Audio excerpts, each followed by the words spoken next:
उनका विश्वास मत करो जिनकी भावनाएं वक्त के साथ बदल जाते हैं। विश्वास करनी है तो उनकी करो जिनकी भावनाएं वैसी ही रहे जब आपका वक्त बदल जाए। हाय गाइस, मेरा नाम है कृष्णा एसोंटी। स्वागत है आप सबका एक नए एपिसोड ऑफ #मंडे मोटिवेशन में।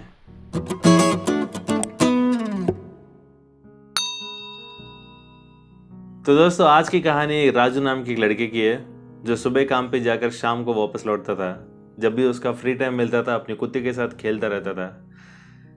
तो जब एक दिन ये खेल रहा था तो अपने घर में सांप आ गया था। ये देखकर वो लड़का डरा नहीं था। उसने सोचा अभी कुत्ते को भी पाल रहा हूँ, सांप को भी पाल लेंगे, उसमें क्या हो गया। जब सांप घर आ गया था उसको दूध पिलाना शुरू किया था, हर रोज उसी के साथ रह रहा था। तो धीरे धीरे कुछ दिन के बाद वो सांप भी थोड़ा बड़ा होने लगा था। थोड़े दिन के बाद जब सांप बड़ा हुआ था, कुत्ता भौंकने लगा था उसको देख के। तो जब भी ये कुत्ता भौंकता था ये राजू को बहुत परेशान होता था। राजू ने सोचा कि कुत्ते को तो बाहर लगा देंगे, तो घर के बाहर उसको बांध दिया था।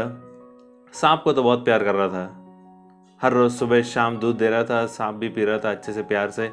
शाम को जब घर वापस लौटता था वो सांप उसे लपेटता था और उसके माथे पर चूमता था। बहुत प्यार से दोनों रहते थे, दोनों के बीच में बहुत दोस्ती हो गई थी। पर पता नहीं क्या हुआ कि 3 दिन से सांप दूध पीना बंद कर दिया था।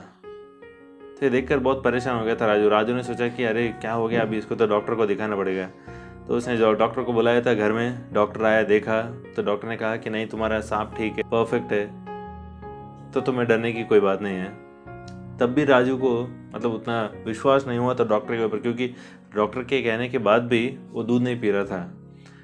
तो उसने सोचा कि सेकेंड ओपिनियन लेंगे, दूसरे डॉक्टर को मंगाया था। वो डॉक्टर भी वही कहा था कि ये आपका सांप जो है परफेक्ट है, उसमें कोई प्रॉब्लम नहीं है। दोनों डॉक्टर देखने के बावजूद भी सांप दूध नहीं पी रहा था।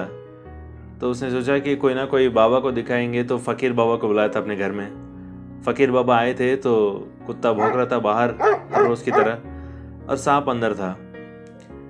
तो फकीर बाबा आए थे, सांप को देखे और राजू से कहा कि राजू, आपका सांप तो बिल्कुल परफेक्ट है, अब ये बाहर आइए, आपसे कुछ बात करनी है।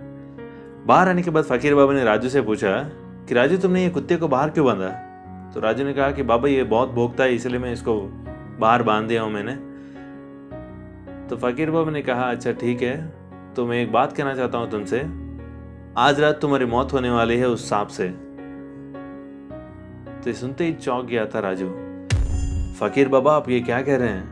क्योंकि वो मुझसे बहुत प्यार करता है, मैं भी उससे बहुत प्यार करता हूँ। हर रोज शाम में काम से जब भी वापस आता हूँ तो मुझे लपेटता है, मेरे माथे पे चूमता है, कितने प्यार से रहता है मेरे से, आप ऐसे कैसे कह सकते हैं? तो फकीर बाबा ने कहा वो तुम्हें इसीलिए लपेट रहा था ताकि तुम्हारा स्टैमिना चेक करे, तुम्हारे अंदर की शक्ति को चेक करे, और तुम्हारे माथे पर इसीलिए चूम रहा था ताकि तुम्हारा सर का साइज जो है वो नाप सके।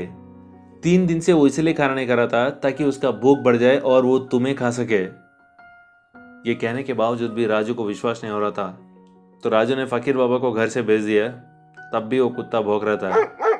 वो बहुत परेशान हो गया था कुत्ते को, तो कुत्ते को छोड़ दिया था घर से बाहर। रात हो गई, जब सो रहा था तो अचानक से कुत्ते की भौंकने की आवाज आई थी। उसने सोचा कि मैं तो कुत्ते को बाहर ही छोड़ दिया था, ये फिर कैसे भौंक रहा है। आंखें खोलकर देखा तो वह सांप उसके आंखों के सामने खड़ा था उसको खाने के लिए। तो दोस्तों, इस छोटी सी कहानी से बहुत कुछ सीखने को मिलता है। पहली बात, जिस तरह राजू ने सांप के आते ही कुत्ते को उसने बाहर लगा दिया था, ठीक उसी तरह अक्सर बहुत लोग करते हैं। हमारे जीवन में कई सारे नए लोग जुड़ते रहते हैं हमारी जिंदगी में, पर इसका मतलब ये नहीं था कि हमें पुराने रिश्तों को छोड़ देना चाहिए, हमें भुलाना चाहिए। जितना इंपॉर्टेंस आप नए लोगों को दे रहे हैं उससे ज्यादा इंपॉर्टेंस आपके पुराने लोगों को भी देना चाहिए। और दूसरी बात, कुत्ते की भौंकने के बावजूद भी राजू ने सांप को अपने घर में लगाया था और कुत्ते को बाहर लगा दिया था क्योंकि वो भौंक रहा था। ठीक उसी तरह अक्सर हमारी जिंदगी में हमारे चाहने वाले, हमारे करीबी लोग हमें बहुत कुछ अच्छा बताने की कोशिश करते हैं, पर हम लोग वो सुनते नहीं हैं, उन्हें नज़रअंदाज कर देते हैं, उन्हें नेग्लेक्ट कर देते हैं क्योंकि वो हमें पसंद नहीं है। तो दोस्त, एक बात कहना चाहता हूँ, आपके चाहने वाले, आपके करीबी इंसान अगर आपको कुछ कहते हैं तो उनके बारे में एक बार सोचिए। वो लोग आपके भलाई के लिए कह रहे हैं, कुछ भी कहते हैं। और तीसरी बात, जैसे इस कहानी में राजू के पास सांप आया था, ठीक उसी तरह कुछ लोग आपके पास जानबूझकर आते हैं, प्यार से बात करते हैं, बहुत ही अच्छे से व्यवहार करते हैं आपके साथ, और समय मिलते ही आपको ही डसते हैं वो लोग। तो इसीलिए लोगों को स्वभाव देखिए, उनके पहचानिए उन लोगों की असली चेहरा देखने के बाद ही उनके साथ फ्रेंडशिप करना है या उनके साथ रिलेशनशिप बनाना है, उसके बाद डिसाइड कीजिए। अक्सर बहुत लोग आपके आसपास घूमते हैं, आपके साथ अच्छा रहने की कोशिश करते हैं, नाटक करते हैं, तो उन लोगों से आप थोड़ा बच के रहिए और अपनों को, आपसे प्यार करने वालों को दूर मत कीजिए इन लोगों की वजह से। तो दोस्तों, आशा करता हूँ इस छोटी सी कहानी आपकी ज़िंदगी में थोड़ा सा बदलाव लाएगी, और मिलेंगे अगले सोमवार सुबह 10 बजे मेरे YouTube चैनल पर।